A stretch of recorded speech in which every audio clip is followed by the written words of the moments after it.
3 p.m. Appreciate everybody being here tonight. A pleasure. Looks like we have everyone but Councilman Baird. And he mentioned that he wouldn't be here actually, so we'll excuse him tonight. For our opening ceremony, we're going to go ahead and ask our city manager to give us an opening prayer. And then Chief Watkins, would you lead us in the Pledge of Allegiance?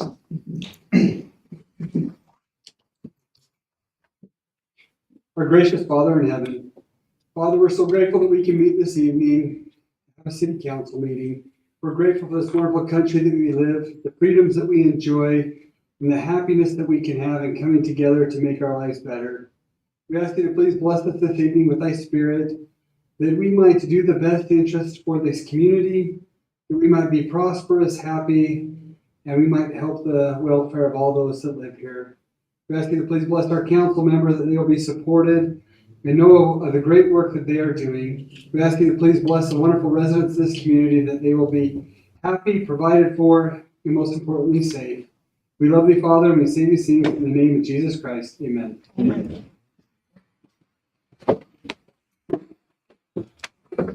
I pledge allegiance to the flag of the United States of America and to the republic for which it stands, one nation, under God, indivisible, with liberty and justice.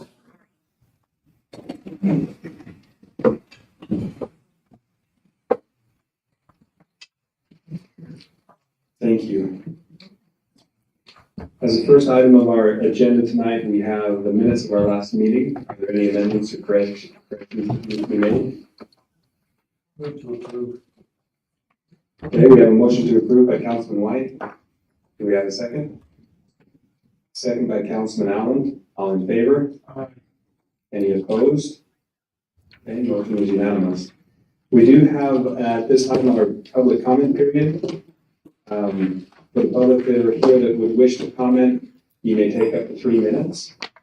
It is for a 15-minute period, meaning we have more comments than we can do in 15 minutes, then we'll have to save those for the next meeting. But are there any here that would like to comment tonight and take that opportunity? Okay, I'll go ahead and pass you the mic. Let's see. Girl. Go ahead and state your name and Hi, I'm Patricia Crystal. I live at 321 East, 1080 South. Those are my neighbors.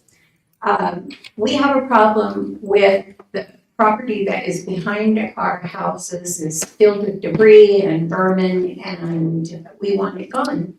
It's going to be a fire hazard real soon, and so I'm here to address the concern. I've met with the city. I have met with him, and they're sending letters, and I just want you to know, I have a video, I want you to see it. We need to do something because my fear is that it will catch on fire, all of our vinyl fences and sheds will go up in flame, and the city doesn't need to incur that kind of expense with fire trucks and et cetera, and it's really bad. So can you play that video, Sunshine? Ryan's got you. This is a sidewalk next to their house. Oh. Behind my baby.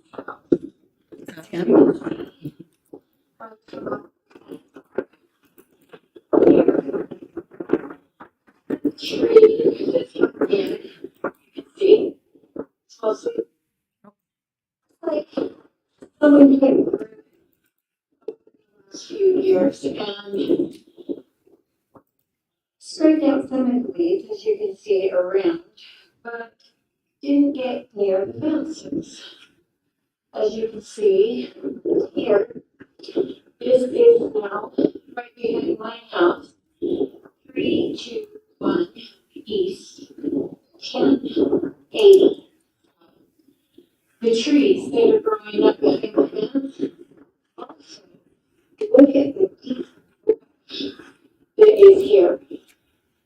This is terribly fire. Someone at some point in time, as you say, it's a dumping ground or something, or trees. And I tried to get back here to spray, and it's just overwhelming. Look at this, these willows. This is behind my house, mostly dead. And 25 feet out from my fence, 30 feet. See this? As I go further to the west, behind my neighbors, look at what they have to deal with. This is right against their fence. This is out. You can see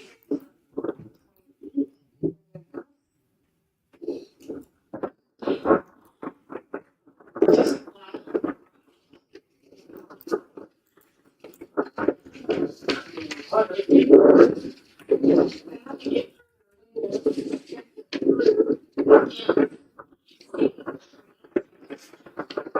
Sorry, I can't hear it.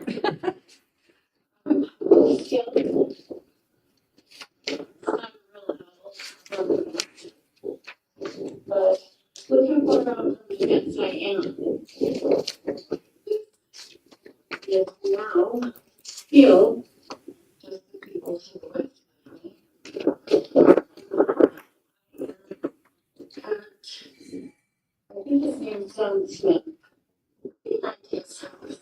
And look how far out from the fence this is. But everything was nothing is being cleared up, cared for.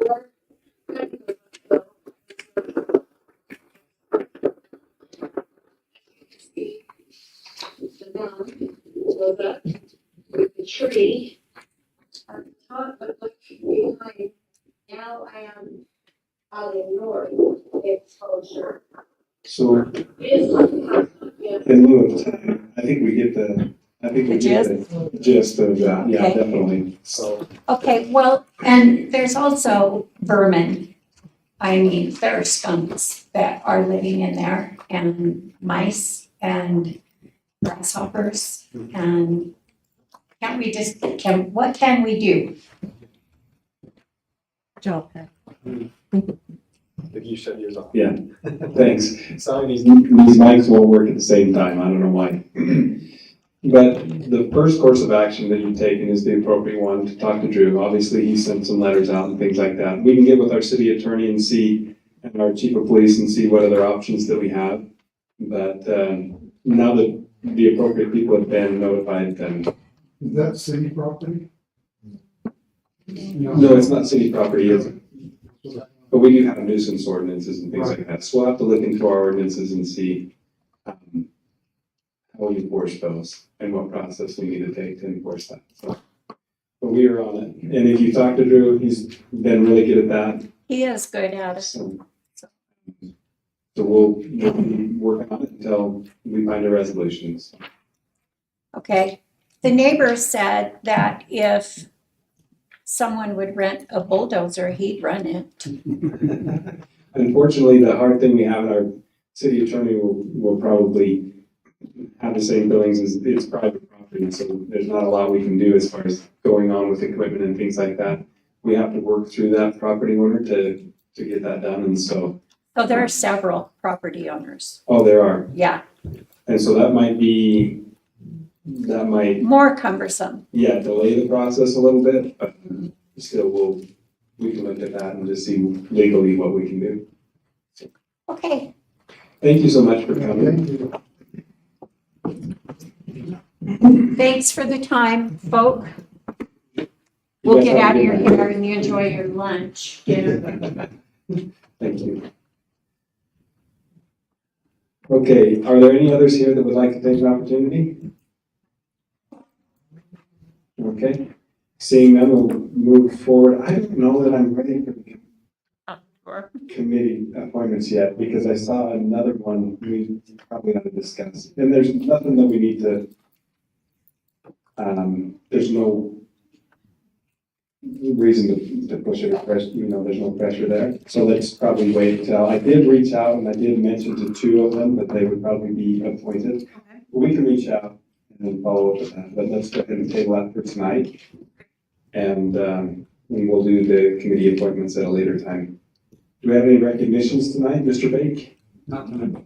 Okay. Seeing none, we'll move forward to the next item. Ryan?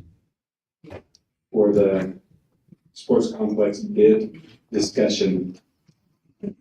Maybe approval. Is this the hot seat? Yeah, that's the hot seat. Wow. Right between the Sit two. between the two.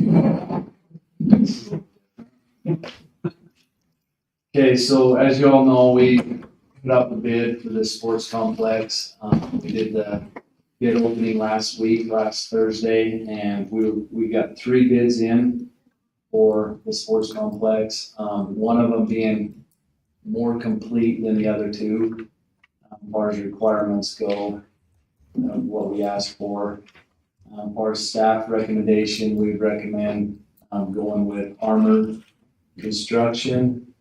The bid estimate was going to be about 2.3 million for these 6 schedules that we had out, and their bid came in for all of them 2.074, just a hair over 2 million. So we was under bid, so which is good news. We haven't had that for quite a while. So And I know you guys are recommending Armor. Have they done good work elsewhere? they had quite the referral sheet with them. I actually checked into one of them, and I also visited the site that they're working at right now, which is actually Duchesne, building their ball fields, and it looks like they're doing a pretty good job. They've done our ball fields as well. I spoke with the previous employee that they had that works for another company, and he had nothing but good to say about them. So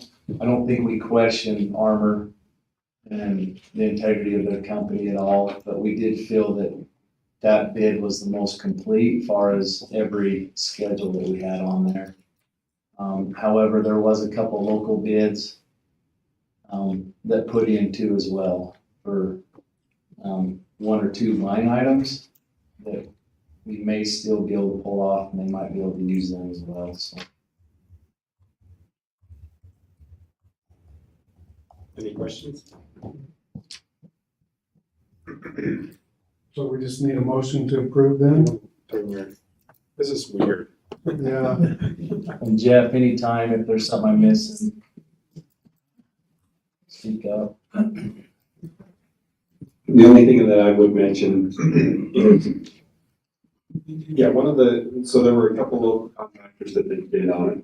And they said that they would use the local contractor. The only one that I'm not even concerned about it. It's just, we did have a local contractor fencing company say that they would discount their fencing. And so I was just wondering, it sounds like Armor, or how does that work in Jeff? Are they willing to use that fencing company, or are they? Yeah, yep. So, if you don't have mics. Yeah, I mean, we've had people complain that they can't hear very well. Yeah, so I've chatted with them a couple times, and the Armor's definitely willing to use, they're already planning on using one of the other bidders that's local to do some of the work, and they're definitely interested in using the other local contractor.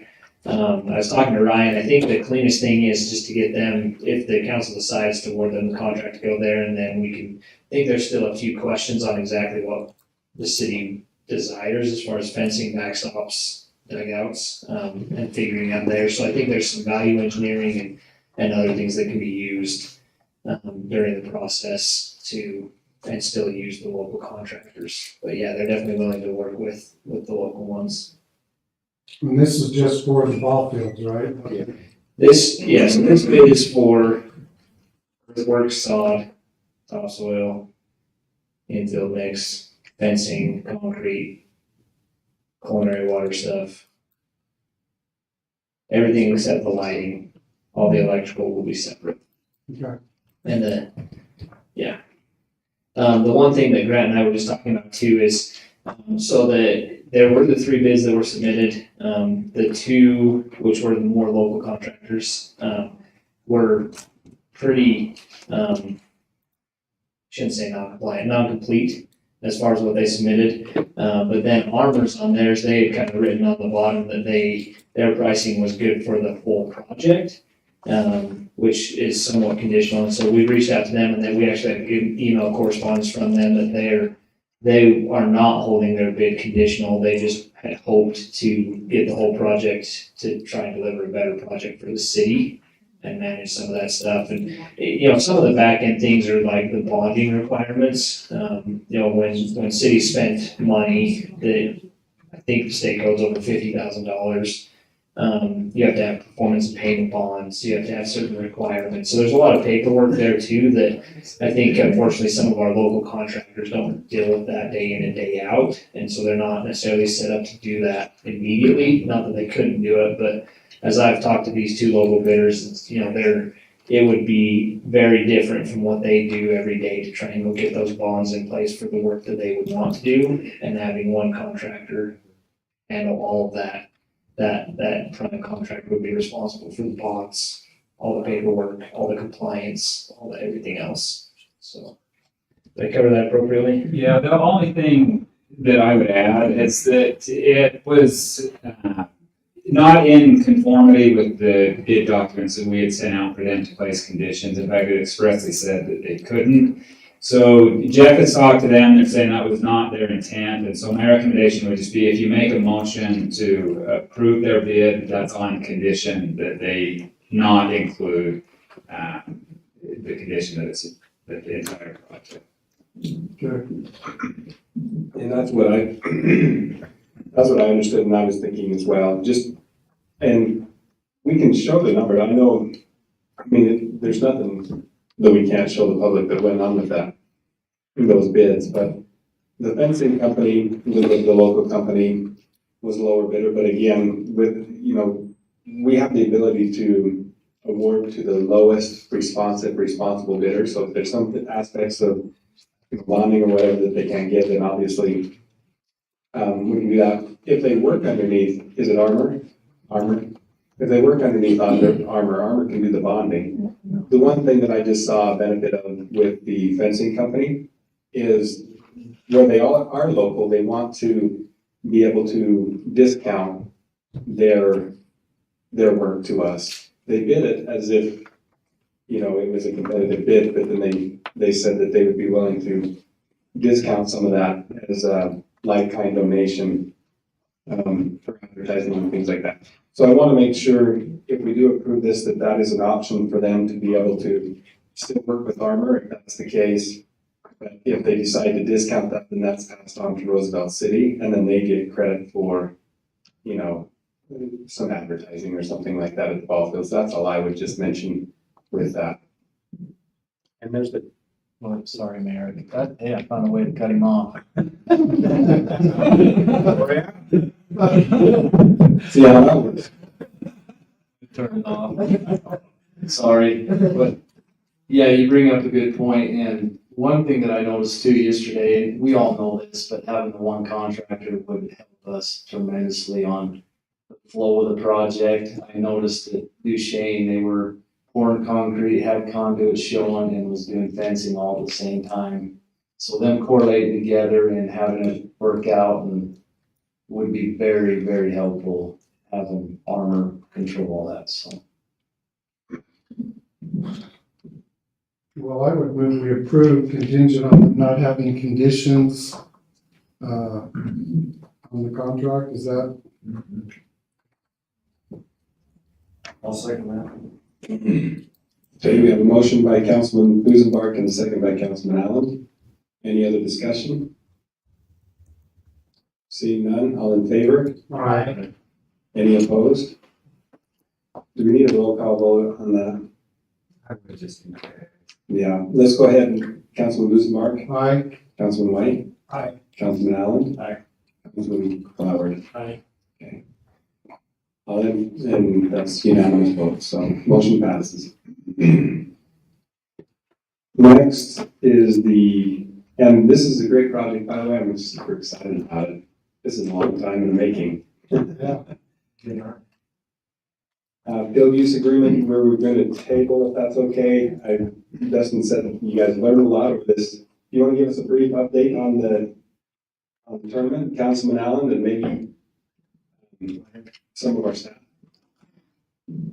I'll give you the update from the side of running it, and I'll turn it over to Dustin. But we had, this is our third year running the softball tournament, Friday and Saturday, and we had 42 teams. So I think we had 35 roughly last year, so we've increased about 8 or 9 teams each year. I can't remember how many were from out of state. 8 of them? Is that right? 8 of them? Yeah. And most were from out of the area. And the parking lot by the soccer fields was full of RVs. It was a really good tournament. It was a lot of fun. A little bit rainy on Friday, but it was still good weather to play in. And I think with the addition of new fields, we'll have easily over 60 teams. And the organization that runs it is, they're called D1 Prospects, and they're interested in holding at least one more tournament if they can here, and maybe using our fields as overflow and burn their tournament. So it was a really good tournament. It was a lot of fun, and I appreciate all the help from the city. There's a lot of work that goes into it, and you guys did a great job. What was the feedback in general? Feedback's always positive. I haven't heard anything negative at all, and that's in 3 years, except for the people that we beat.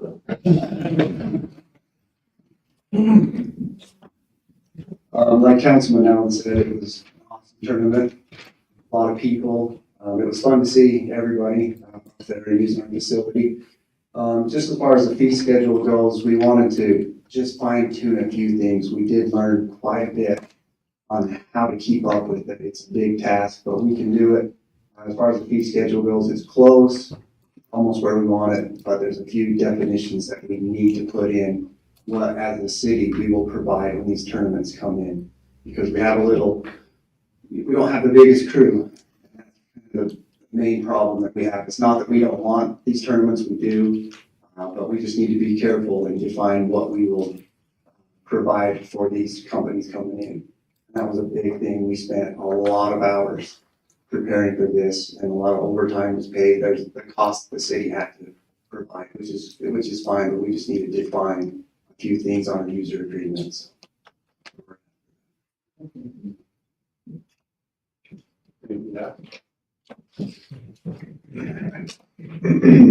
Thanks, guys. The hangar lease agreement, Kirk, you want to present that, and then Sure. I'll chime in. Yeah, there you go. I'll make it go there if you like. There we chime in. Correct. Yeah, now you know how to cut me off, see? They already cut me. Yeah.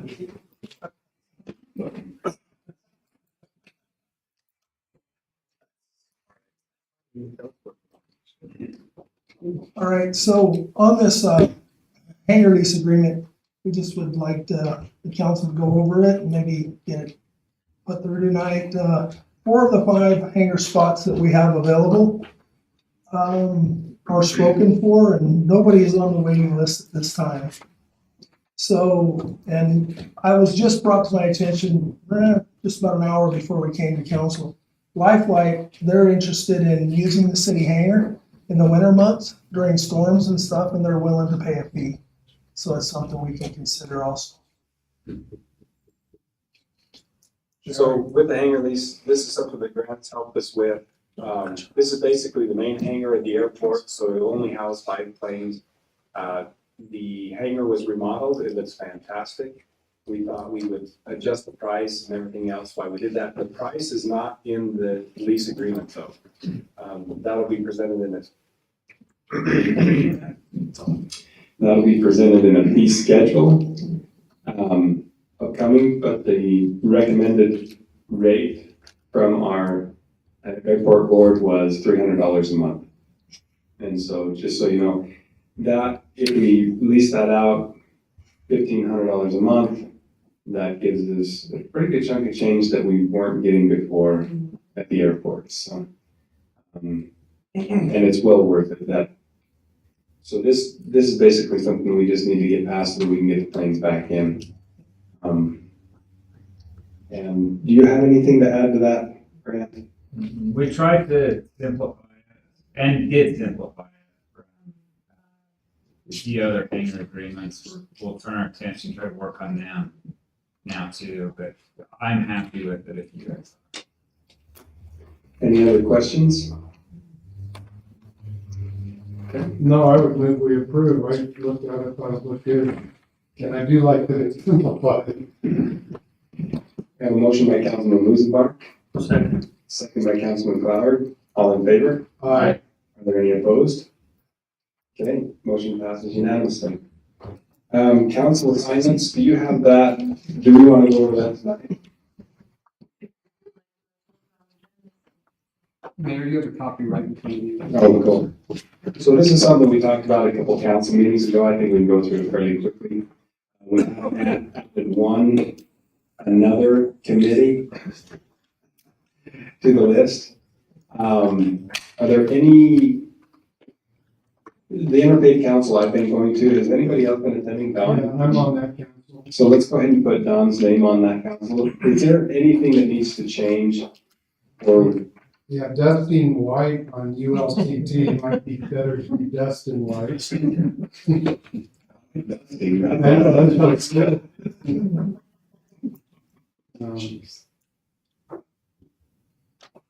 who did that? What's that? I'm not gonna say. I'm going to put that together. So we have Councilman Allen and I on the airport board. You still good there, Councilman Allen, or you? Good, but making those meetings on Thursdays. Is there anybody else? Time with some of the meetings I've had too, so. But I'm still willing to try, just. So Economic Development Committee, Dustin, David Baird, those meetings are every other month now at noon on the, what is it, the third Thursday? Yeah, the third Thursday at noon every month. I think it probably says there. That's all day. That's an old date. Emergency Management, Fire Police, Dave Baird, Don Busenbark. Finance and Audit, Don Busenbark and myself. Mosquito abatement, that only needs one, single council member, that's Councilman Baird. Planning and zoning, Don and myself. Don, your name's up there more than everybody else. I can't make out the meetings, but I'm happy to do it again. Is there any meetings that anybody finds interesting or would like to participate in that they are not? Not to answer that question, but the Parks and Rec, they also meet on the first Thursday. It's not the Wednesday anymore, so overlaps with that. But. At what time? Okay. First Thursday, so.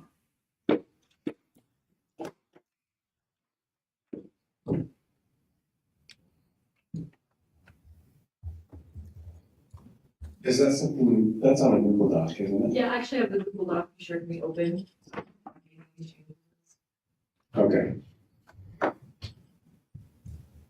If we could change time on some of those, that would help me. But And that's kind of what's tough. A lot of those committees, they'll set their own time when it's convenient for so them. then, yeah, that's what I figured. That's why you have the committee, so they can get stuff, but if they need stuff, it's good if we can be there, or they can even report to us or something. Maybe we just need better reporting.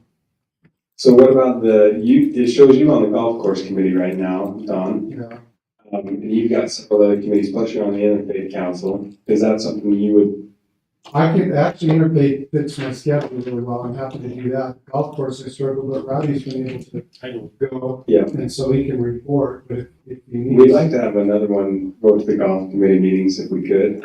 Let's just put Dave Barrett there. I don't see his name anywhere. Yeah, it's up there quite a bit. What I tried to do when we first had this is everybody should have a pretty even workload. We don't have to spend a lot of time on this. Just wanted to update and just make sure that everything was going okay, if we need to make any changes. The only recommendation I have is if we're not able to go, maybe make sure the committees know which councilman, because sometimes I don't think they know. And if they're aware, they could at least send an email or report as to what they're doing. And if they have questions, I think it would be good for us to do. Because like I said, I would love to go when I can, but I can't always make it. But I'd still like to know kind of what is going on in the discussions, and if they need something from us as a council, I think would be good. So that's my only suggestion. That way I won't feel so bad like Councilman Allen, and I can't go because I have this or that, but if I have a report and know this is what was discussed, and, it doesn't have to be anything long, just a, half-page document with minutes or something, this is what we talked about, so. When is the golf course committee meeting? Oh, I don't remember off the top of my head. I can put it on there. Tuesday?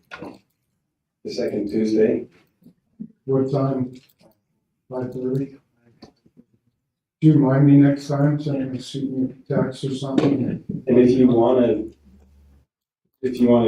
see if somebody else is wanting to take that, that's cool. I'm happy to go. Tuesday at 5:30 actually isn't too bad. Okay. It just depends on the time, but like that, I just didn't know for sure, and when they did meet before, I wasn't able, so. So what we'll do, it doesn't look like we need to change anything too much. We'll plug a few of those things in, and then if you'll help me, Sunshine will update, all the dates and times that those meetings are being held, and then we'll send that out to council so it gets updated and everybody's aware. And then it's easy for me, if the committee says, well, we haven't seen anybody in a while, we're like, well, get a hold of Yes. Dustin or Well, I what I think is that if they just need to get a hold of her. I can definitely do more, so if any of you guys, I don't know if you can't make. Let's see, Robbie, we got. You're only up there, well, you're up to 3 times. Yeah, but, I think everybody's about 2 weeks. beautification, yeah, Do you want, We haven't really done and much. so I can do one of the things that, with city beautification, our interfaith council, we've asked them to kind of take the lead on that as well. Yeah, that's why I've been trying to go there to help. In fact, they've got something coming up They do. first, so. So we can throw you on that one as well. And because those are kind of go hand in hand, city beautification and interfaith council, just because that's the group. We actually have a meeting next Wednesday at noon. Yeah. Here. Okay. So. Cool. So will you add Rowdy to the interfaith council? I'll just go, I don't need to be written up there because I can just go because I'm a neutral member. Yeah, so it doesn't matter. In terms of having 3 councilmen there, it's cause a problem. Only we have 4. Right? About 3, isn't that Well, a it's quorum? me and 2 others is fine. Right, but I'm saying 3 3 councilmen councilmen. is not. Right. Okay. Well, we'll get that updated and get it out to the council. And just make sure Yeah, everybody's good. thanks, Sunshine. The moment we've all been waiting for. Rhonda, Josh and Rhonda, fiscal year 2024 budget workshop. Let the games begin. I don't want to turn this up. Yeah, I think there's a light on now. Can you hear me?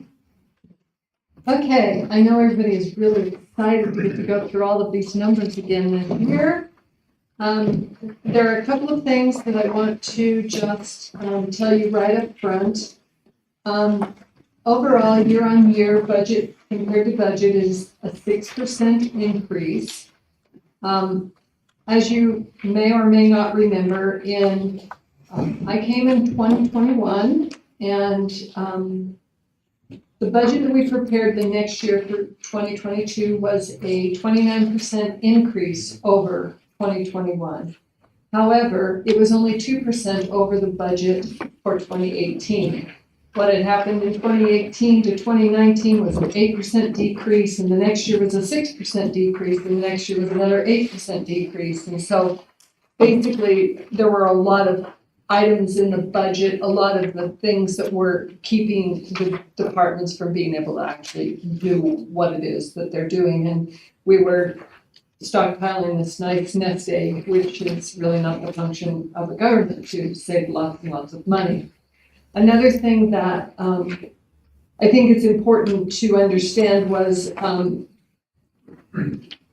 at that time when we had that large increase in 2022, part of what drove that was I did a lot of remapping of expenses. So there were a lot of expenses that were flowing through the water department. The water department actually had a loss on $2.8 million worth of revenue. They lost $50,000 in 2019. When I came in 2021, on $3.1 million worth of revenue, their profit was $56,000. The first year that I was here in 2022, after we did the adjustments in the budget, their profit was $636,000. This year, they're in line to have almost a $700,000 profit, and we are budgeting fiscal year 24 for closer to an $800,000 profit in the water department. So that's partly an offset for some of the increases that we're seeing. One of the question that's come up, and I've talked to some of you, but the budget that we are presenting has a 9% COLA increase across the board for the employees. And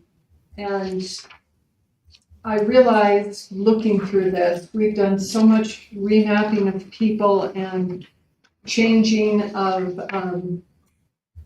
different department heads and just things have changed a lot.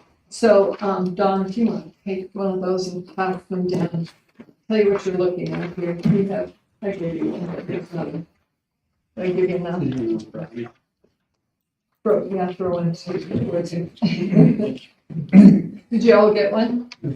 So basically what you're looking at is, the front page shows the general fund, and it shows the total. If you go clear to the far right on the page, it shows what the total of salaries and benefits were for the general fund by year. So fiscal year 22 is in yellow.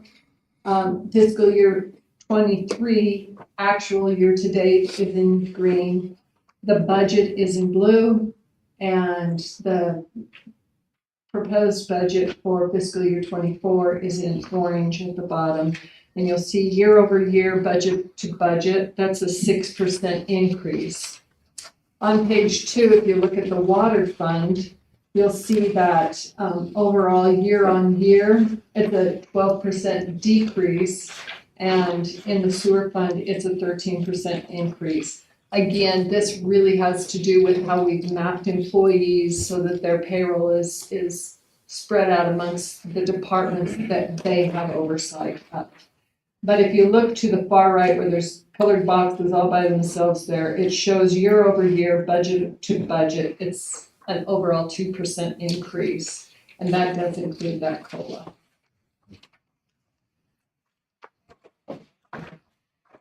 Now, I'm going to turn this towards Josh, because he's got his mouth full of food. But, and he's just going to share a few things with you about how we came to that decision. So when we looked at the COLA, we know that 9% is aggressive.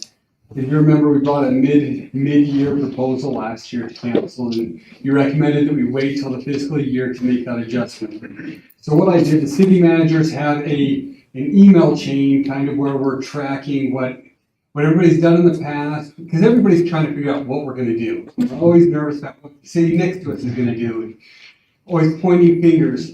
So right now we have 73 entities participating, and I have some data from them. I have a list of all the communities here. It has everything from Park City to State of Utah to Ephraim to Harriman to West Bountiful, Daggett County, Again, 73 communities on here. So for fiscal year 23, this is just the increase. This does not include bonuses or mid-year. 86% responded, and the average increase was 7.61%. Last year, we did a 6%. For fiscal year 23, When we raised last year, we did 6%. yes, And the average was 7.61. And again, this is unique how it's worded because, as you know, nobody wants to look like the outlier that does something odd. Well, unless you're Park City, then you have no problem you put a 12% COLA. But so one thing on here, I checked with Vernal, they put their COLA on here, but last year they did a COLA, they did a market adjustment, and a merit increase. They did not include all that on here. Market increases are not included in this. About half the cities on here did say they did a market adjustment, but they don't know what the market, they didn't put what those numbers were. And I'll get to a market one in just a second, but so just keep in mind, it's different. Some do all COLA, some do all merit, some just call it our increase. Communities call it different things. The mid-year, 42% of the entities of these 73, 42% did a mid-year increase of some sort. Some did bonuses, some did COLAs, some did merits, some did a mid-year market. Again, that's way across the board, and there's no way to get an average of, okay, we did this much bonus, we did this much increase, but 42% did something. For fiscal year 24, of these 73 communities, only 25% have responded, because again, nothing's said yet. And I didn't respond to that one because I'm not going to tell other communities what we're doing, because that's your guys' job to determine that. But of the 25% that responded, it's 7% increase this year. So that's where they're at for those entities on there. So with the salary study back in 2014, Ryan Snow hired a company to do a salary study.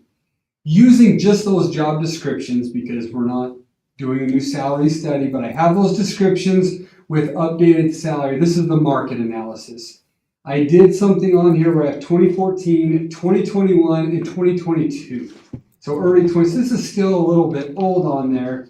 But as of 2022, I looked up all the jobs that we have, and the average, this was completely happenstance today. I pulled this up as Rhonda and I were talking. Of that, we had 78% of our positions were undervalued compared to the market at an average of 9% under the market. So it's kind of interesting that it pulled up 9% under the market, and there's a 9% COLA on here as well. The one position on here that was our highest one that kind of threw a loop in this, I don't want to call anybody out on this, but their position has changed. And I'll just say it because it was a golf pro. Ours was different than other communities. So that wasn't even comparable as it was, because it's not fair to compare that position with other ones, because as Aaron will tell you, golf pros they're done by contract. So that's why I feel okay saying that, because I'm not blaming him for anything. It's a unique position. But that was our highest paid position, and we've now reclassified that as a department head. Aaron, I hope that comes across. I'm not trying to say negative. If that comes across negative, please somebody throw something at me. I want to emphasize that is not meant to be negative. It's a unique position that you can't compare. And so as we look at these different communities, that's where we came up with the 9% was based off the mid-year recommendation of council, added on to this year's COLA, and the 9% of the undervalued versus the market. We didn't look at a market increase this year. To be fair, we didn't have time to do a market analysis. The company wanted us to hire them to it, but we're not hiring someone to do that right now. But we do have the updated data from them. So that's where we came up with the 9%. I have the list of the entities on here, the percentages, if you have any questions. All right. Questions? I don't have a ton of questions other than, I've seen the budget, and obviously it is going up, and I expressed some concerns. Cut you off now. And obviously I expressed some concerns of sustainability. I remember last year when we gave the 7% raises, that was one of Rhonda's arguments is, hey, this is something that gets there. Obviously, we're doing this that's sustainable. It was a large increase for us, and then, but that was it. And then we did have mid-year was approached with raising. We said, wait till now. So I'm just wondering, this is another huge jump in my mind, like not undeserved, but it's a huge jump. And so as I'm looking at the trend that we have going on now, it is a little concerning to me that is that sustainable? And I know that's based on tax revenues and things like that, but we're in a very volatile area as well as far as oil and gas and things like that. So it makes me a little nervous to increase at the rate that we have been when, 2015 when the lights shut off next day and we dropped quite a bit. And that's why I think we saw, over a 5, 6, 7 year period, we probably saw that drop. And then all of a sudden things start picking up. 2020 was terrible until the end of 2020, 2021, when things picked up. And then all of a sudden we're up and rolling again and the economy's starting to boom again. And so we see this increase. I just want to make sure that what we're proposing is sustainable. So like next year, we're going to have another huge increase. It's something that's been weighing on my mind a little bit. I'm not awful concerned, but I am concerned to a degree.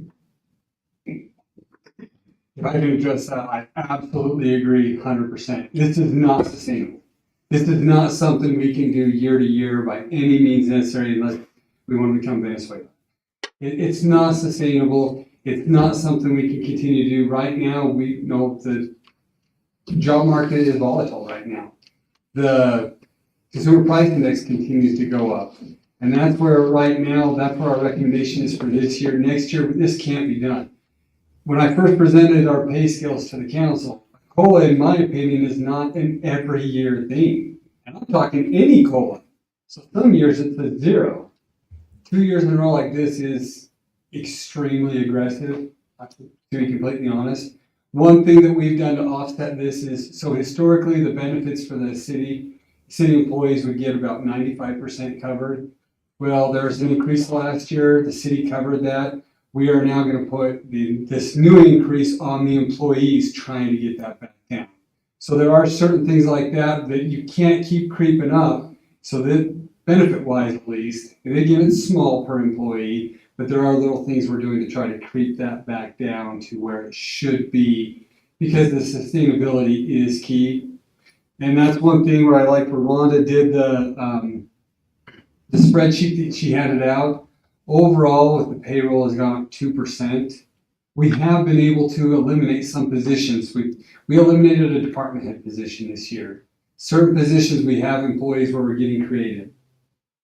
Is that going to continue every year? I don't think so. I'll be honest. As we get new facilities, as the community grows, I don't see the numbers really going down unless we don't have the budget for it.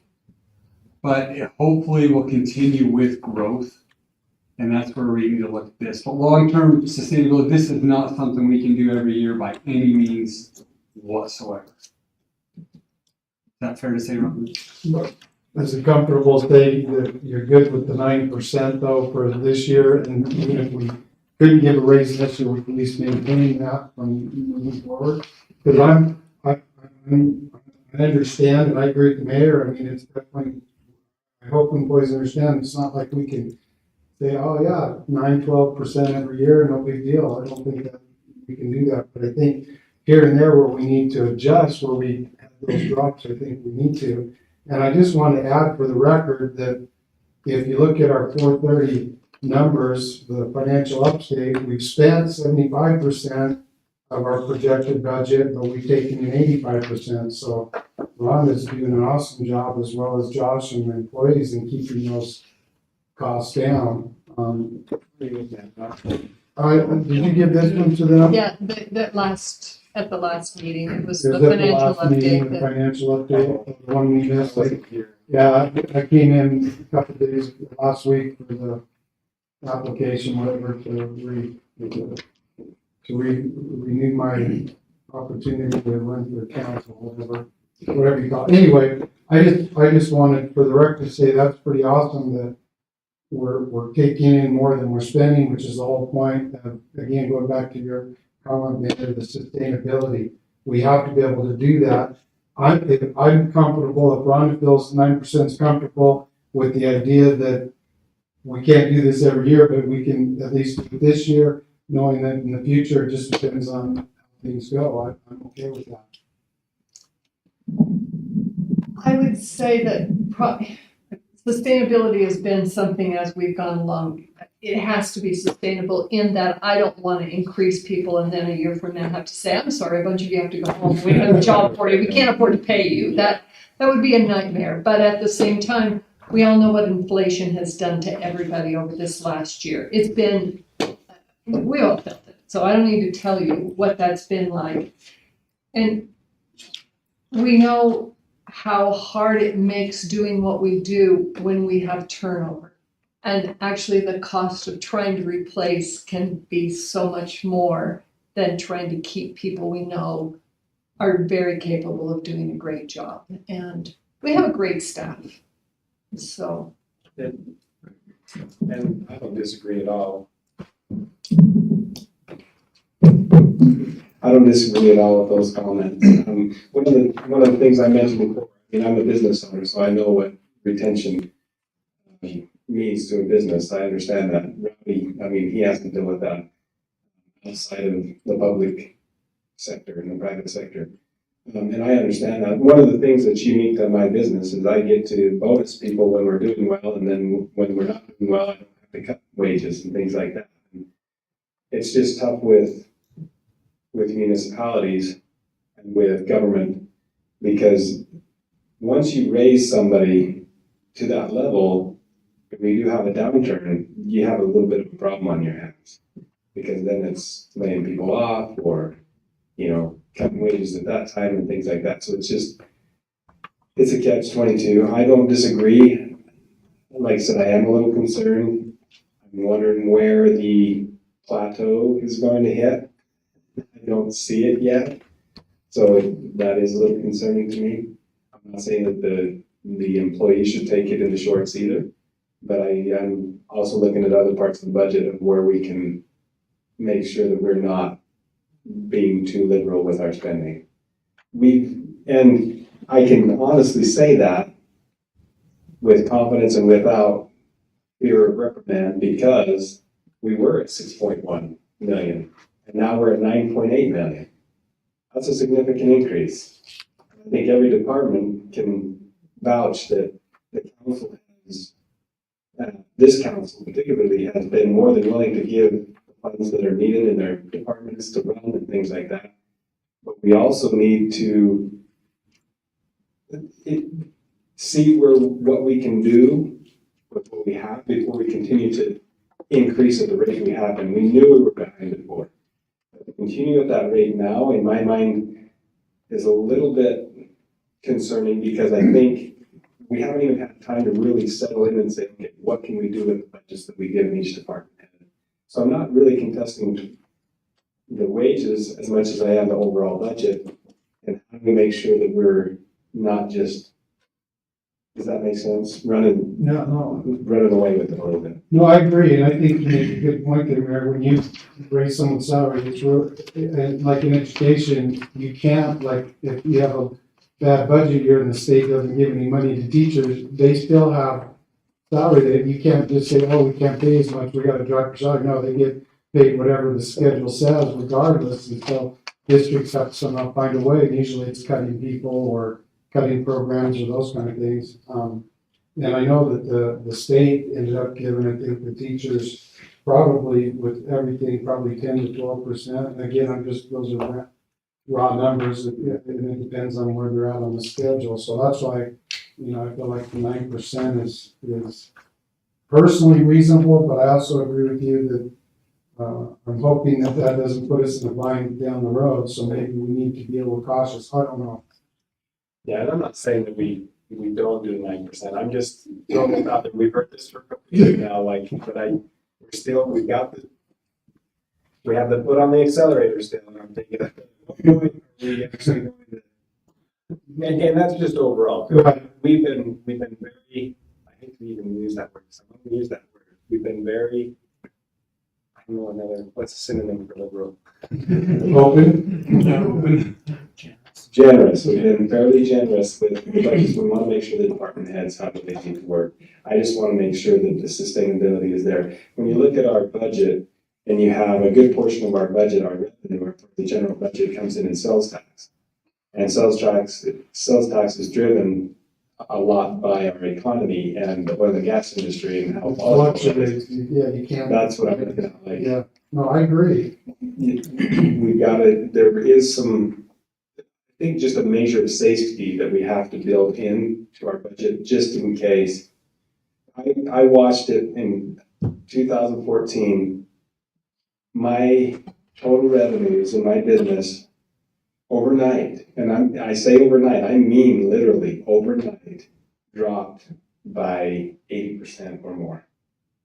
So like an immediate drop off. That's not an exaggeration. No, If I ever need to, I'll show you my taxes. I'm wondering, you said that the increase is actually a 2%, but that includes the 9% for. Yes, Yeah, yes, that's because actual budget, against budget, yes. we've lost some positions and we've moved people around. And we've not been fully staffed throughout I mean, so this is budget against budget, right? Right. And with the assumption, if we were fully staffed 12 months out of the year, this is what our expenses should be. Are there any hires that we anticipate for this year that are not worked into this budget? That are not worked in? Yeah. No, they're all worked in. Okay. There's even one potential part-time hire that we've talked about. It's not even. Is that my personal assistant? Yes. Yeah. Chauffeur. But there's even one like that we have no intention of hiring right now, but it's a potential idea that we just thought, okay, if it's an idea we're gonna bring, we want to budget for that. So we've even taken a stipulation for that on one that we're not even planning on hiring, but it is a possibility down the road. That's a great question. My concern, like the mayor said, I work in a pretty volatile industry. So each year you see the increases, we see the layoffs when the times go bad, right? But what I've also seen, because we've done both of these, we increase, we give a big increase, and the next year it's a zero. That's a lot harder on the employees than the big increase. You know, the big increase is nice, but the zero hurts when they don't get the increase the following year. So you hit that plateau, I worry you make people unhappy. You know, I mean, because it's hard to keep employees happy all the time, and an increase is nice, but do we go ahead and do 9% and hit that plateau, and then next year give a zero out? And, you know, that's rough. And I worry we're hitting that plateau too quickly, and then we can't give any increases next year. How do you guys feel about that? Give me the money. Give me the money now, I'll worry about the zero later. Perception Yeah, is. I'm not saying the 9% is I'm against it. The I've seen the plateau before, and it's not fun. The one thing I'd say to that is last year, the mid-year would have brought us back to the original. Because last year when Rhonda brought the mid-year, that would have brought us back to the original, because we went under that first year. And so this is just making up for last year. It's not jumping ahead. So if we hit the average last year. Last year, what? 6. 6, and what was the average? 7.6. Was it 8.85 or something like that? Yeah. So with the 3% of the 9, it's technically. And on this that you had done, it was 7.6% amongst the Utah communities that, yeah. I don't agree with either, but I still feel way, but I have faith that I think we can move forward with this and knowing that maybe next year it's only 1 or 2%, you know, whatever. And I think employees understand that. I think that's the thing is employees understand that we're doing what we can for them, but also they need to know that there is potential for that. And that if that happens, I mean, we've had the down years and we've had to cut back on projects and we've had to do those things. But I think that to me, I wasn't here for some of that, but the staff seemed to do what they had to do, right? They picked up the slack where they didn't do some projects or whatever. And I think if they're aware of that, I think that helps them to feel good about, okay, we're doing what we can now, knowing that it's not necessarily the same every year, but we'll do what we can. So, and I still go back, Ron and I talked earlier, I just think it's so much easier to keep people, good people, than to take the chance of losing them because, you know, and I know if you take a chance down the road, you have 0%. But I think if we try to keep them, and if we work hard to try to keep them, I think they'll more apt to stay and be loyal to the city. And so, anyway, that's my thoughts. I like those thoughts, definitely. One of the things in comparison to read as a reminder as well is in the private sector, if you look at the benefit packages in the private sector versus the public sector Oh, no question. beats the private sector all day long. Well, except the school district. Yeah. Yeah. You picked the wrong career. What can I say? It's better in Utah State, but not in K-12, but anyway, sorry. But that's one thing that's important, and I think our employees probably understand that, but to help them understand it also, like, I know a lot of people that I even grew up with that are here, and I know they could have made more money, you know, initially in the oil and gas industry. However, the retirement benefits in the long-term game, staying in the municipality is probably a better option. And so those are the things that we need to make sure that we're educating our people with too, and saying, hey, you know, there's a lot of tools for retention other than $1 an hour, right? Dollars per hour. There's a lot of things that we have that are benefits that are good things, the stability that comes with this job that doesn't come with the private sector. I mean, I can't tell you how difficult it is. And I look at a city entity, and as long as people don't move away, we have property tax and other revenues that come in and funnel in to bring stability and sustainability to at least the town. So those are the things that we need to, and I'm not saying that, again, that the 90% isn't warranted. I'm just saying we need to make sure that our people understand too that it is a really good opportunity to work for a municipality because of the stability, because of the security, and the long-term gains and the benefits and things like that. So. And I did appreciate when Josh, Mr. Bake mentioned the adjustment a little bit on the insurance and stuff. I think that is helpful a little bit too to help with some of that. I know, you know, maybe if we want to cover that, then we give them a lower raise, but then we cover that increase or whatever, if that's what they want, you know, is an option. But anyway, I'm not against it. I think we have to talk about that though, because you make excellent points, and we know the up and down. You don't want to get caught at the up, and then there's an expectation next year to have another, you know, 69%. The whole time I've been on council, and I know we're in. The whole time I've been on council from 2013 to now, and I know we're in uncharted territory because of what the Biden administration has done and everything else. And even they're approving the budget, and the debt ceiling's continuing to increase in inflation, and I get all that. But our normal raises over the last 10 years have been 2%, 2.5%, or no raise, or, you know, things like that. So it's been, and I get we have to stay with the market and inflation. I understand that. It's just, it makes me a little nervous. I get it. That's a healthy raise, 9%. So I'm not discounting that. It's just, it's pushing my comfort zone personally. Do we don't have to prove anything tonight, do we? Don't know.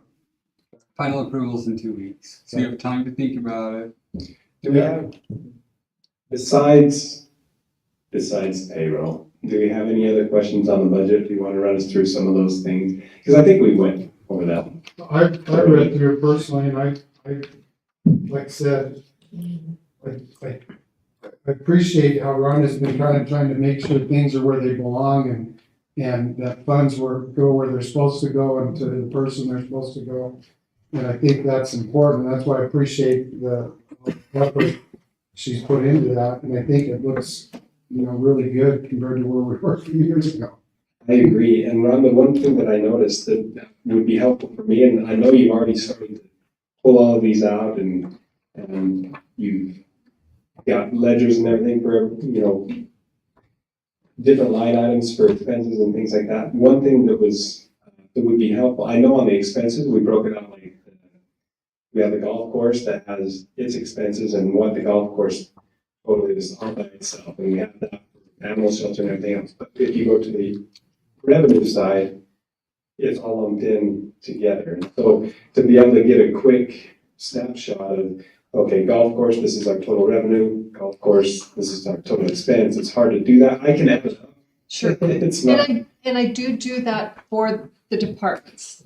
So I've created Excel spreadsheets that look very similar to what you're looking at here for each department, which I'm more than happy to give. I guess I sometimes wonder if I'm overwhelming people with the amount of spreadsheets I tend to. Is our new program going to make this easier? I just wondered if there was a way to integrate it in Yes. this program, or if it's something that you have to manually do. Everything is manual at this point. Okay. Polaris has so many limitations that, all they do is spit out one report and you don't get options. And But the new software will help with a lot of that, right? yes, this new software, which I've been here till 10 o'clock at night trying to get things going on this software, but it's gonna so be worth it. But Good. yeah, I'm very happy with where we're headed with this, but. Rhonda and Brock have been up to their neck in implementation, training after training. There's a lot going. I know you've heard about Tyler for a long time. We are getting close, and there's really We're gonna good actually things. start the fiscal year on time. When they walk out of their training, they have a big smile, which is, again, really great news. So Which goes away about 10 o'clock when I get done. Well, I think that if we don't have to make a decision for 2 weeks, that we ought to take some time to think about it. And my personal feeling, even though, I think we're all supportive, but I think there's also concerns, and maybe if we have a chance to think about it, it might be helpful, but at least that's the impression I get. Yeah. Does anybody see anything that Mayor, stands out? if I can make one comment, just to Councilman Busenbark's. One thing, if council wants as well, as you're looking at, I'm just going back to the payroll, as you're considering that, you as council can decide everything. You could decide, okay, we want to do a 5% COLA, 4% merit, or a market, because we have the market data to show that on there. You can't, and I don't want to go, I'm not trying to say smoke and mirrors, because we want to be as transparent as possible at all times, but that could get away from the employees thinking, okay, we are going to get this big COLA. One thing that we have talked with city managers is a lot of cities are going away from COLAs. They're just going to give a monster merit, because that way they can say, you weren't a good employee this year, you don't get it, you do. Because a COLA is across the board. Everybody gets a COLA. So there are certain communities that are trying to get away from a COLA. We have the market data to prove if we want part of a COLA, part of a market. So just as you're thinking about that, there's just options for you. They're actually they're getting away with that at Utah State, getting away from COLA. It's just a salary adjustment or whatever, or I don't know, they're not calling it COLA anymore. And that's what you mentioned last year, that COLA was going to be a small portion of the raise, if I remember correctly, and the other was going to be based on merit. Yes, and that's the step increases. Yeah, and I like that idea better, that it's merit-based. I mean, the COLA can be a portion of it, but it's merit-based, and even market, I don't know. They all three go, in my mind, hand in hand. I mean, yeah. That means a little more work on your guys' side to make sure that the people that are deserving the raises get them, and people that, because honestly, that isn't, I mean, if you have an employee that isn't doing a great job, that's either an incentive, a way to incentivize that employee to do better, or to de-incentivize the person to stay. And one thing, if I can just ask council, if you'll think about, with a market and a COLA, it adjusts the pay scales. Merit does not. So the one benefit of a COLA or a market is if you have employee Bob, who is at the top of his pay scale, because he's been here a really long time, a merit does not do him, it doesn't help Bob. Now, a market would and a COLA would, because a market would help him if it's within the market. A COLA helps the whole pay scale shift. So just keep that in mind. What I'd recommend is if you do decide to change the formula, at least include part of both. Because that way, the fictional Bob could get an increase based off. And I'm actually good with that. That's kind of what we do at USU. You have a salary adjustment, and then there's a merit piece based department heads and city manager, or, whoever decides those. And I'd be okay with that. If we're told the 9%, then I would feel like the 5%, or let's say, COLA is 5%, that feels more sustainable. And then you have maybe 2 or 3%, maybe 2% market, and then 2% is your merit or something. And again, I'm throwing arbitrary numbers out, but I like that idea where we can still get to the 9, but that there's some flexibility with the merit, which I agree with the mayor. I like that. Do we have in place a way to evaluate employees to determine whether they should go above and beyond, or? Yeah, so right now, we don't have a set employee evaluation form. I told department heads you have to have an evaluation form, and it has to have positive evaluation from the supervisor and the city manager. Because that way, if Aaron's evaluating his employees, he has to communicate to me as well, so I can see where the employee's going, rather than an arbitrary, yep, he's good because he smiled a lot. So there's a 2-step approval process. We don't have a set form, we are working at that going forward, but this year, I talked with Brock, we just said, department heads, you need something. You need an official form that you're evaluating. Bamboo has a great one, and most departments are using Bamboo. They have an evaluation. Having a merit might encourage them to get something so they can justify. So I kind of like that. I'd still like to get to the 9, but I don't mind breaking that up at all personally. I'm glad you brought that up because that Well, some may only get 5. Right. Just not. And so you get, but the big point is, I like about it, it kind of addresses your concerns a little bit about the COLA or salary adjustment, or call it 5%, but then we have this other piece that we can also give based on merit or market or whatever. So I kind of like that. I think that helps address those concerns. So the next year, maybe the COLA is only 1%, but give a 1%, flexibility for merit.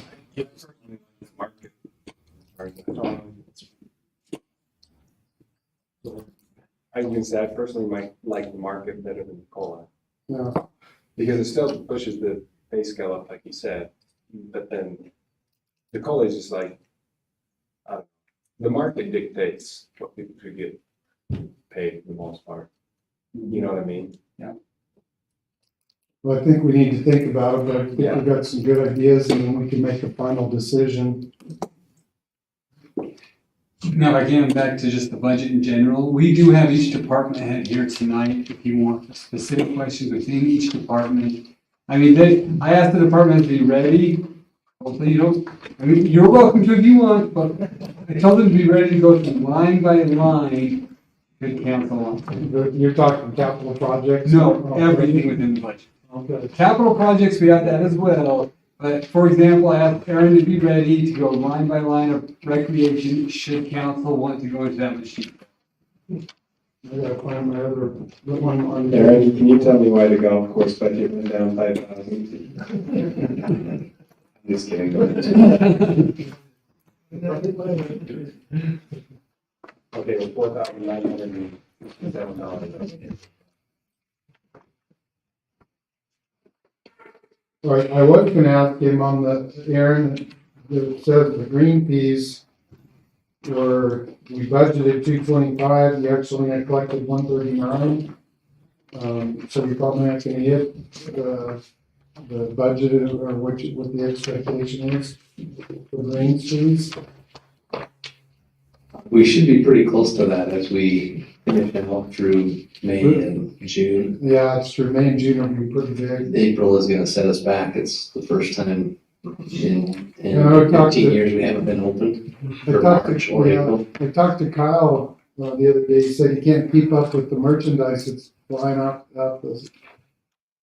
Yeah, it's been a really busy spring. I'm encouraged with the participation that we're seeing at the golf course and things that are happening there, so I'm excited. Just to end this physical year, but what next year's gonna bring.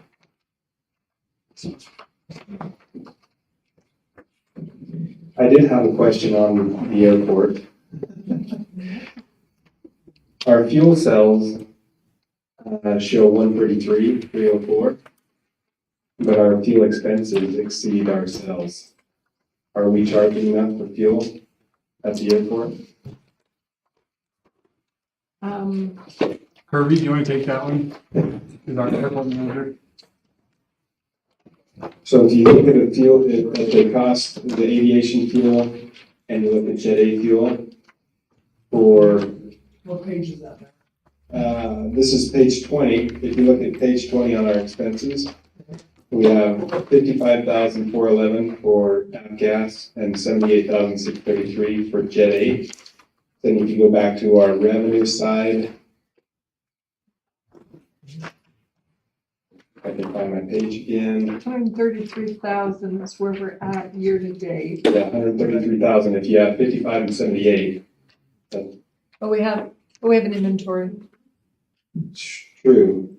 Yeah, so the inventory on hand would be included in, I don't disagree. However, if you look at 2022, because the inventory that you're showing the fuel, we would have started with that as well.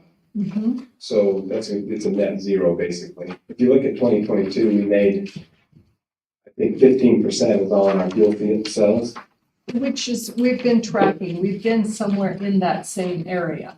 And even as high as 20%, I believe. Is that not what we figured here a while back, Yeah, Kirby? and I've been keeping the sales within 15 to 20 cents a barrel below.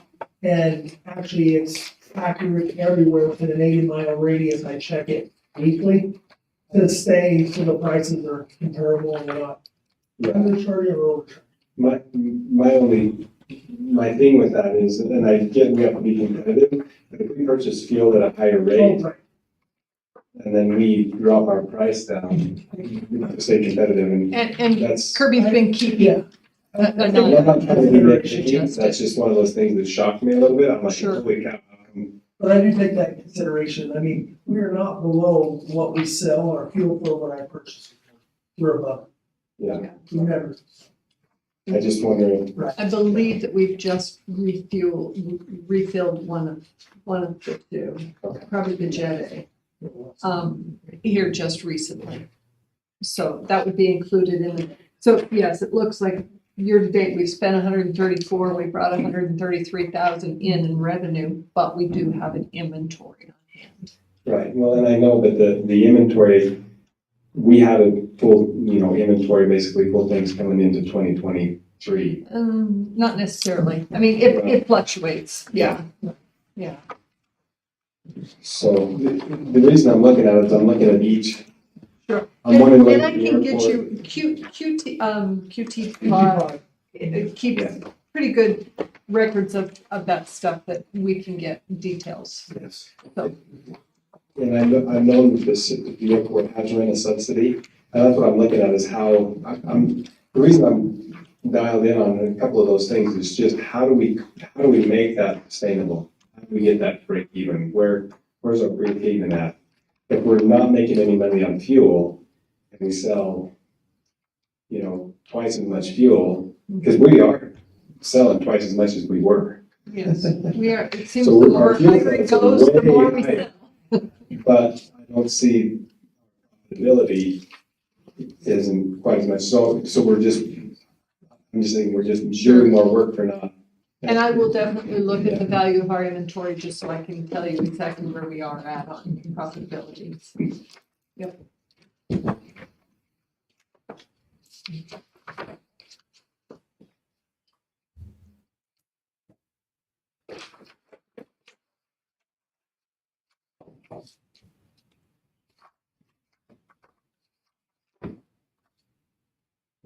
And council, that is why Ron and I are sitting this way. We don't dislike each other.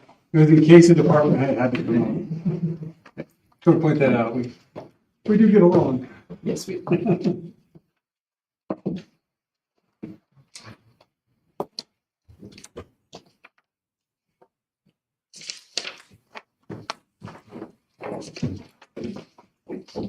One of the things that I do see in my notes here, and maybe this is the time to bring this up, or maybe it's not, you can tell me, Josh, but I have a note in here about rural community consultants, and there is nothing in the budget because I really did not know where we were going with our code updating. We have spent $25,000 since our contract was signed. And so going forward, it would require a new contract. And something that I did not realize, at the end of this, they will be publishing our code to Civic Link with a Q. But that would require an ongoing fee to be paid. We get the first year free once they post it, and then it will require a fee after that. So their latest bill they sent us was above the contract. Drew's been in touch with them, and he basically told Mike Hanson, you want us to pay the bill, come to council, this will be next council meeting, justify why you charged us over the contract amount, and explain to council why you did not complete the project as promised. So they're actually planning on coming next council meeting, basically to plead their case of why they think they can charge us outside the contract. So Drew's been great working with them on that. Good job, Drew. Thank you. Would you teach Dustin how to get a gator? Oh, I think you misread it. No, the one I know is 1193.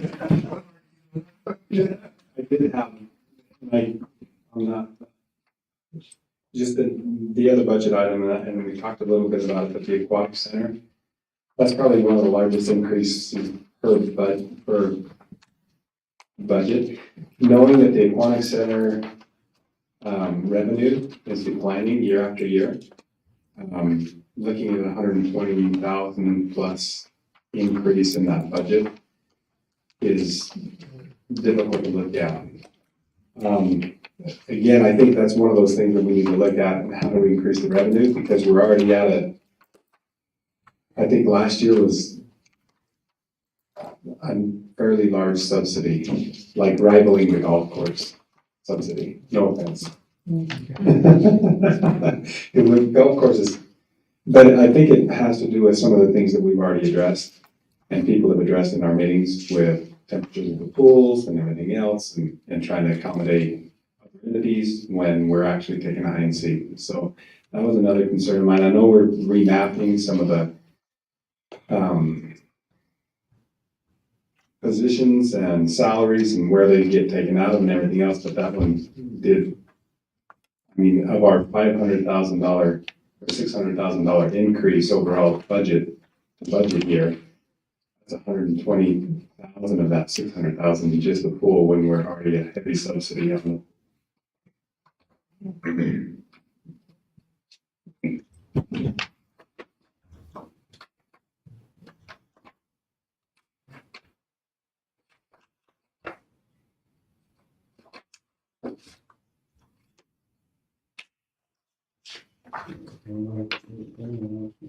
Maintenance and upkeep have been, I mean, Edwin does a great job. Yeah. And he does most of it in-house, he possibly can. But, you know, it's kind of foreign territory to us, right? This is, the pool's now going into what, its 7th year? And yeah, there's been a lot of surprise things. We have an that- update coming up on the EP. Yes, in 2 weeks, we'll do the update on where we're, and I'm pleased with the outcome of that. Is the temp and the part-time wages because that increased 85,000. Is that, just curious, is that because we need more people there, or is it higher wages, or a combination of both? Really, it's a combination of both. Right now, our entry-level employees used to make, was it $7 an hour? Which we couldn't get anybody. At that rate, they can go, McDonald's for 15. So we've actually bumped up $1 an hour, which is still way less than everybody else, but we're at least getting more. And again, staffing has just been a nightmare there. And we're at what rate again? I believe we're at 8 right now, and the goal is to get up to 9. Oh, that's not a big jump, especially part-time, because one thought though, just on the poll again, is we really have to, this goes back to our conversation we might have on Thursday. Tomorrow? Yeah. Thanks for reminding me. But the other thing, it might not hurt to do a little bit of a study and just find out why we're losing patronage there. Because if we can curb that and start, I mean, we've really kind of catered to, again, a certain demographic or a certain group. And probably ought to rethink. We're alienating our best clientele, which is the public in general. Exactly. And so we need to probably refocus our efforts there to see how we can maximize that. And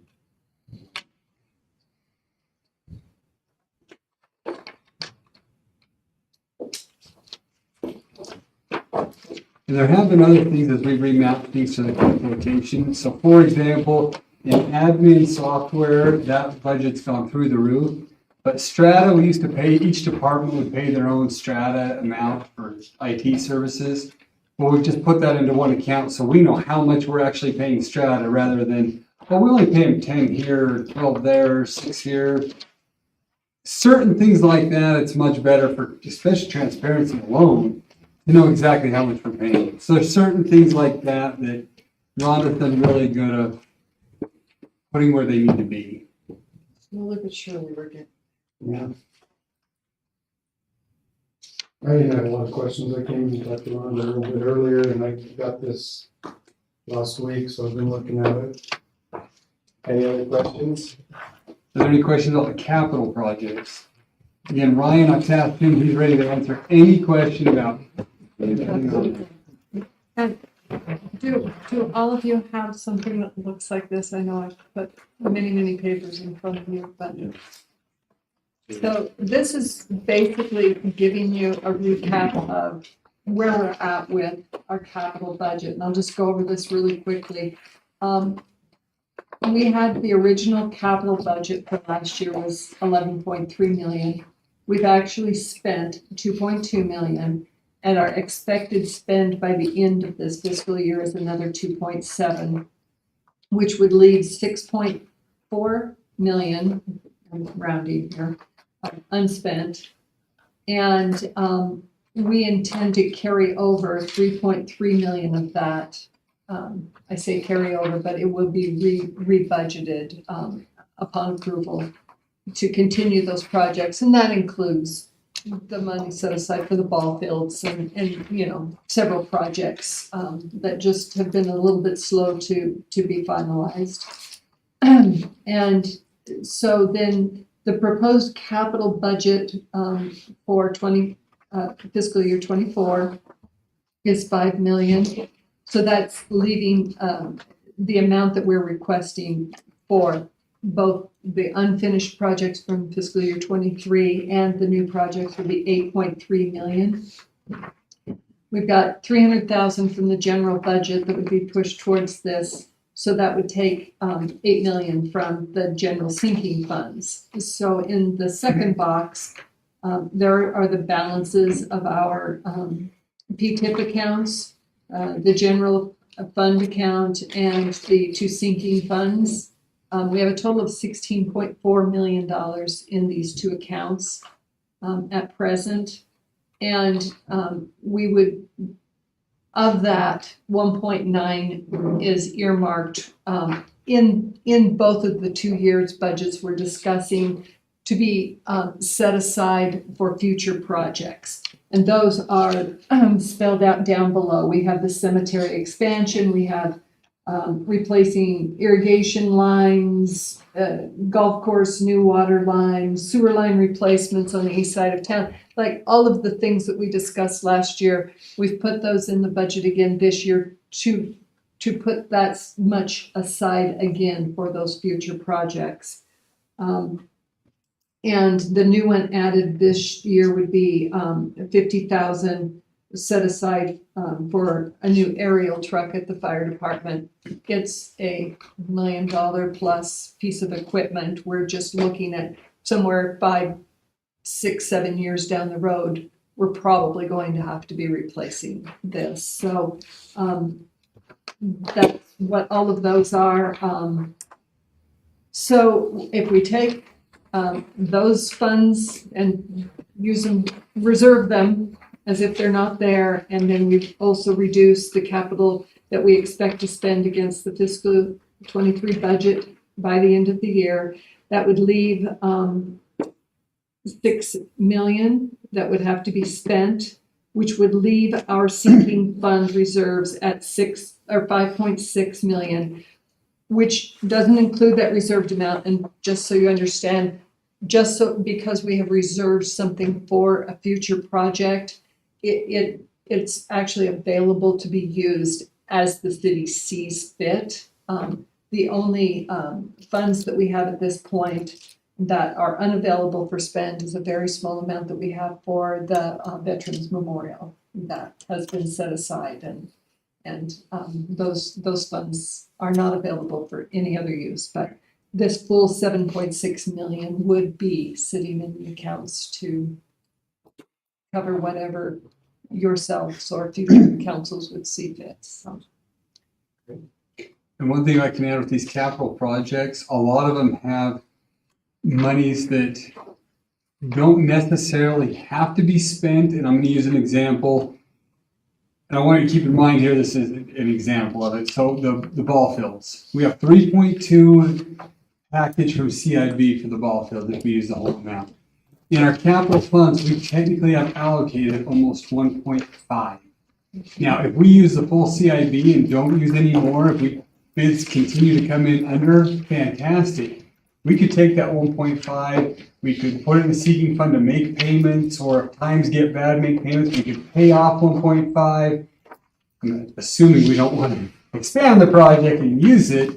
But what I'm getting at is there are funds there that some of them we might have to use. In last year's project, there was about $3 million from a water project that we ended up getting that 100%. It was the grant. They called it something else, but the grant that we had budgeted, forgivable loan, we had allocated that money from our capital. That's why 3 million of this we didn't have to use. So there are really good things that we are trying to do like that we're budgeting worst case scenario for. Like the sports complex, we are still allocating 1.5 for that, knowing that we have a CIB package for it. We always have a plan B in place so we can make sure we get things done. But it doesn't mean it's spent until it's spent. That sports project though, too, one thing to keep in mind, something that was asked at our committee last was, where are we going to put? And so we need to remember that's part of that project. And so we actually have that broken out now. So it's not part of the sports project because changing locations, if we're moving to Central Park, it has its own line item and it's ready. I think we have 100,000 in that, correct? We have 100,000 there, and then your one idea, Mayor, of a pickleball court, the cement, the project that we talked about, that's allocated here if council approves that as well, as a separate one. So there's certain things like that that are in there as well. The pickleball courts have not been approved? Yes, they have been approved. I'm talking about the future one that you had talked about. You saw when you went on vacation with your family, show me pictures of it. We have how do we word it in there? Pickleball court, cement, ping pong, and cornhole. Remember that, the permanent cornhole board? Yeah. See, messing with me. Well, I thought that was you. Was that me? Yeah, it's a cool project that some communities are doing. It's a more permanent recreation fixture. I think I took a picture and showed you. I wasn't thinking that you would. Anyway. We take what you say very seriously. It's pretty cool that you mentioned because you have to be vandal proof. Having it at the park, you can't have people pick it up and take it up, take it away, steal it. So they make those cement and they're really heavy duty. They're not gonna steal it, or if they do vandalize it, it's easy to clean up. So. And one thing I want to mention with the capital, we do have 850,000 allocated for the downtown economic program that we're developing with the TIP. How much? 850,000, the 2 ARPA funds. I thought, man, I've been happy before, so maybe it's even better. I told you, we take what you say. In the 5 million, that is included in there, 150 for that. Also, an additional 200,000 for, towards the innovation hub. So that puts us up to. About 500,000. Yeah, we should be able to finish it. 430, I think, right? But 510 with the grant money that we have. Yeah. 239. And also included in there was 100,000 for renovation of our eyesore on Main Street. Ooh.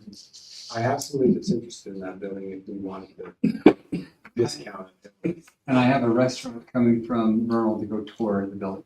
I told them they need to tour it before they make options, but a really good restaurant that I'm sure you all been to. A really good restaurant, not Chick-fil-A, one that Vernal has. So we've got options there. Ideally, we sell it. Just out of curiosity, fiscal year 2023, we had 56 projects. How did we do? Ryan,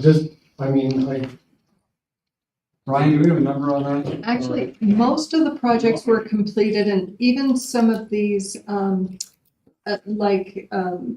the water projects towards the bottom, those projects were all completed. The funding just came from other sources, which, Right.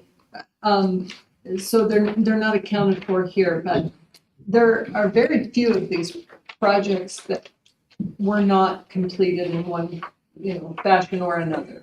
I was just curious, because 56 was pretty impressive, I thought. And I was just curious how many got done. I wasn't worried about the money because we approved it, we have the funds, we have the grants. I was just more curious. Ryan's gonna give us a quick rundown. He's our expert with these capital projects. The new ones? Well, if they have questions, I was talking about the costumes of the 56. How many did we get done? I don't have the exact number, Don, on that. Okay. I was just. But there was some though, depending on the funding, how it came in, like the big bench, the sports complex, things wasn't coming to light until about now, so therefore we had to roll it over. But we were able to do quite a few of them. We've had most of them on the door. Yeah. And one thing, you look at the capital projects on the toot Ryan's horn because he's too modest. We have budgeted over $1 million for the nature park for this, that we're gonna reallocate. Ryan is guaranteed a stamp of approval that we're not gonna need that and still complete the nature park with all the amenities we were planning. I may be exaggerating a little bit, but we've made a ton of progress with Danny from Public Works has done phenomenal. It's saving us a lot of money in getting these projects done. But that's another example where we've allocated a lot of money that who knows how much we're gonna need to tap into. It depends if we were using it for future trail. I just put a bunch of peels in your basket. Gosh, so. No, the progress is going good, but like, for example, on the nature park, it's the land transfer held us up and then the weather, and now we're down there putting bridges in a month, we're gonna have bills starting to come, just to kind of warn you, but nothing outrageous, obviously, but. So the bridges are here? They're on the floor right now being built, but we do have the abutments done, which was interesting because we had to do it with the high water, so, but they're done. The pond looks good. I came up there this morning. Did you get in the gate? Everything was open. I just drove right up there and I thought these Where I go, the gate's closed. I don't know, it was open. Behind the hospital, that's the best place. Really quickly, I'm looking at the airport. The reroute hangar, 180,000, spent 153,000, shows balance of 27. Did we pay them their final payment? Yes. This is as of April 30th. Did we, I don't see anything for the pilot's lounge. What's going on, Kirby? We had 10,000 and still I thought we had 20. Yeah, then I put 10 for this year. Is that Yeah. what you're? Approximately And 20,000. on the top is project number 3, and it is blank at the moment, so. They want that ARP fund money. If we can just make sure, but that's something that I'd like How to see much is do you think you? to get that You done. Yeah. I don't know. It's gonna be more than 20 to get it Absolutely. done. I would probably say 50, 40 or 50. Now, we have about 60,000 in the new budget for paint and stucco on the exterior of the city hangar. Okay. Upgrading the heater in the, hangar, and additional renovation funding for the hangar. Okay, so That's like and 60,000. that might be it. Maybe that's rolled into that. Which line item It's- is that? it's- Is that in It's there? New This- cycle, this cycle, one, but 24. 2024. Okay. Highlighted blue at the top. So this with the blue on the top, 24, that's our new and current one. And I would highly suggest you look through that, at every item, make sure you know what's in there. And you're comfortable with it, yeah. And one thing to keep in mind as you're looking at the new one, the big one, the last year's, the yellow ones are the ones that are gonna be reallocated for next year. So like the sports complex is not on the new one because it's on the yellow one from last year to be reallocated. We have 60 already in there for that. That would be close. Should we leave it at that then, Mayor?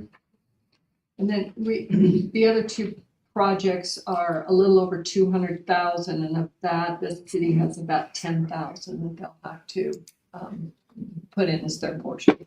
At the airport. Yeah, for finishing the master plan update and, the parameter fence. Oh, and then there was actually another one. Oh, this one, the city's portion is 29,000. It's the airfield pavement preservation. UDOT is willing to pay 258,000, but the city has to kick in 28,000. Love it. Yeah, I mean, that, free money, we can chip in what we can. It looks like the perimeter fence, no, the perimeter fence won't happen until after master plan. But we already have a bid on that already. These numbers came directly from Kimberly. Perfect. That's one thing about the airport is we get a lot of federal grant money. The only thing we don't get grant money for is that hangar itself. And so if we can get that in, we're gonna do. So you have 5 million for total proposed for fiscal year 24. Are we needing to pick and choose on any of these, or is this something we can do? Newspaper, correct? Yeah. 5 million is incorporated in the area. Mhm. Yes. So these are all ones. This is the detail of what makes that 5 million up. I will, 5 million, 229. on page 2, right towards the middle, I've got B&C road funds in here, and I do want, this is a potential amount that we will have 600,000. We typically get somewhere in the 350 to 400,000 range annually for B&C road funds. I have it on good advice that there are some potential additional funds, and of that, we would be getting like 240 of that this year, and then over the next 5 years, we would be allocated a certain amount more of that. It's a total of about $400,000 that we would be getting, and I have not heard if that's been approved or not, but it was looking pretty promising, so I do have that in here potentially, and those funds are accounted for on the general fund as far in the revenue. So speaking of B&C road, really quickly, and I know we're getting late, but I was talking with Kirby just to make sure that we were maybe springboarding ahead on our roads and things like that and upkeep. why we are doing fairly well. But with Ryan, and not that you're over the water group anymore, but when he was applying for the grants for water projects and things like that, can those funds be spent on pavement itself? Redoing only on the water? Just the water infrastructure. Okay, so, and we already talked about kind of coordinating those to where we could find streets that needed to be redone and water lines that need to be redone in those same streets. I think it would be hugely beneficial if we could get, because right now on our CID application or CID list, we just have road reconstruction and things like that. It's kind of vague. But if we could put together a really good list of where those utilities and roads that need repaired overlap, take the money that we've already got from the grants that we've got to replace that, use that as match funding and in the CID application, we could get a really good funding application from CID and not spend hardly any of our taxpayer money. And I think we could springboard ahead and get a lot of those road projects done this year and even maybe next year. But we would have to look at that fairly quickly. And then when is the next CID meeting? It's October. Yeah, so it'd be early next year, but if we could get all of that done by October and submit that to CID, I think we'd have a really good shot at getting a really good funding package. And hopefully getting us, I'm looking at our roads and they look okay. I'm nervous. It's like, everything's good right now. Let's get ahead. Let's get everything done that we can. And I don't know. You never know when the next.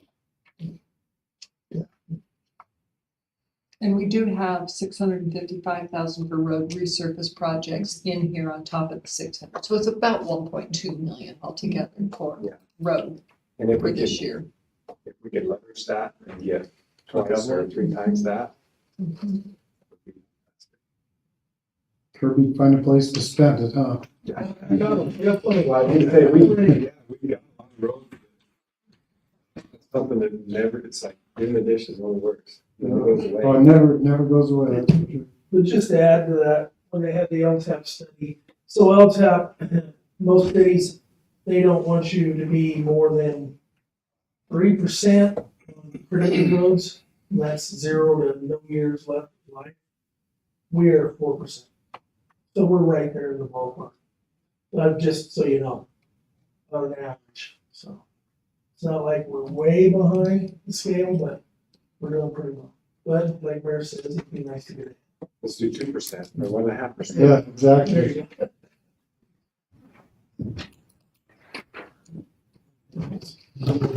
Any other questions?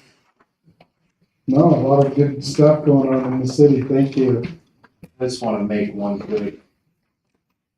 Ron is going to kill me that I didn't bring it up, but the fire department in New Brunswick, it's just one truck. Oh, I forgot to take that. I'm I'm sorry. buying two. So it's just one truck for that much instead of two. Yeah. Actually, They requested wanted to do. yes. They only have one. Way better. You don't fire equipment, was true. Fire equipment or fire? Yeah, just we're all the kidding. same. We're all high maintenance. Yeah, actually, the two brush trucks that they have do need to be replaced. We put a replacement of one in the budget.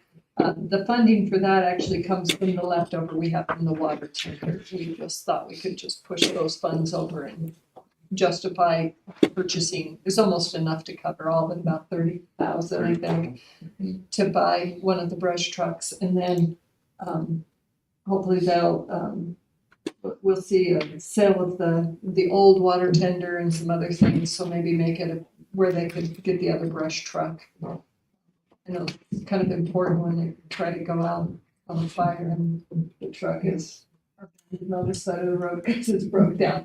It's not apropos, so. That's kind of embarrassing. Anything else on, this isn't working, that budget? I mean, if I may, the only thing I'll add is if you have any questions, please reach out. Yep. We're happy to answer any questions, clarify anything, clear up any concerns. That's our job. Okay, if nothing else, let's move on. Purchase orders, I've seen those, it looks signed. And I move we approve. we have a motion by Councilman Blumenbach. We have a second. I'll second. By Councilman White, all in favor? Aye. Opposed? City manager report, Thank you for all you do. awesome. Committee reports, Interfaith has the July 1 activity. They've met, Sunshine has a flyer. I believe they've asked for funds from the city to help with some snacks or food or cookies, something. I mentioned that we do have a little discretionary as a council. I don't know if that's something we want to do, but if we do, we may want to put that on the agenda, but they do want to do a city cleanup, pride in America, pride in Roosevelt, and with the flag coming, et cetera. It'd be nice to kind of spruce up the town with the city, with the downtown as well as the parks they want to do. And so we're meeting next week on the interfaith, so I'll have a little more information. But I know Sunshine put a flyer together The councilman, Wednesday noon. they did talk to me about that, yes. So we're good then. Yeah, we're not expecting it to cost a lot of money, but just thought we'd have like waters and cookies and stuff. And I thought if there wasn't city money, I think it's appropriate for the council to use our small discretionary fund, which would probably cover that if we needed to, so. sounds good. Any other reports? Parks and Rec, we got a lot of stuff coming for 4th of July. I'm trying to send out the flyers today, I believe. Yeah, A lot of stuff planned, so it's gonna be exciting. I'm excited for the flag. That's gonna be awesome. Yeah, we'll have the flag ceremony that morning at 9 o'clock. And then we'll have the retiring flags earlier than that, so. 8 o'clock. That will be exciting. Gun range is tentatively going to move forward here shortly with a small portion of it. And then we were contacted again, I think I already mentioned it, Carrie Cooks. We might be eligible for grant still, so we're still dabbling in that. Has Ballard's been putting the water infrastructure in down by the Big O there? Is that? Yes. Something's been going on the road there. Yeah, I thought, because didn't they, a couple of years ago, they approached us about tying under our water for just emergencies? They have that completed, the boss is in. So water right. Any other items? Seeing none, we don't need a closed session for tonight that I know of. And so with that, do we have a move to adjourn? Move we adjourn. Motion in a second by Councilman Allen, all in favor? Thank you. Any